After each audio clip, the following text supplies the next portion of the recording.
So hello বন্ধুরা, কি অবস্থা? সবাই কেমন আছো? তো আজকে একটা ভিডিও নিয়ে আসলাম যারা যারা ফ্রি ফায়ার খেলো তাদের জন্য।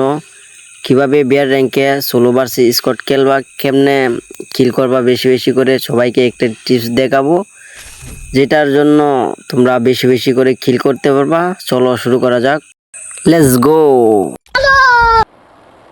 সো ফাইনালি আমি বিমান থেকে ঝাঁপ দিয়েছি কিভাবে বিয়ার র্যাঙ্কে সোলো ভার্সেস স্কোয়াডে, তাও আবার বিয়ার র্যাঙ্কে কিভাবে রাজত্ব করতে হয়, মানে কেমনে এনিমিদেরকে বোকা বানাতে হয় সেটাই দেখাবো। আগে একটা গানের উপর নামতে হবে, আর আমার টিপসটা সবাই ফলো করেন, দেখেন কিভাবে এনিমিদেরকে বোকা বানাতে হয়, সবাই দেখতেই থাকেন। আপনারা খুব সহজেই মাস্টার পুশ কিভাবে দিতে পারবেন, কিভাবে মাস্টারে উঠবেন সেটাই দেখাবো। আপনাদের আর কষ্ট হবে না। বাহিরে একটা এনিমি আছে, ওরে ওরে ওরে ওরা আগে মাইরে লই, পরে আপনাদেরকে টিপসটা দেখাবো।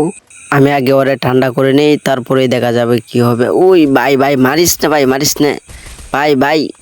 ওরাই আমাকে ঠান্ডা করে দিল। खत्म। Bye bye, ta-ta, goodbye, गया।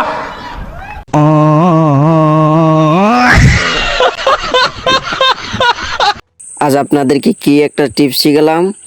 খেলা না শিখে কেউ চুল পাকনামি গিরি করবেন না। আজ আপাতত এতটুকুই। Bye bye.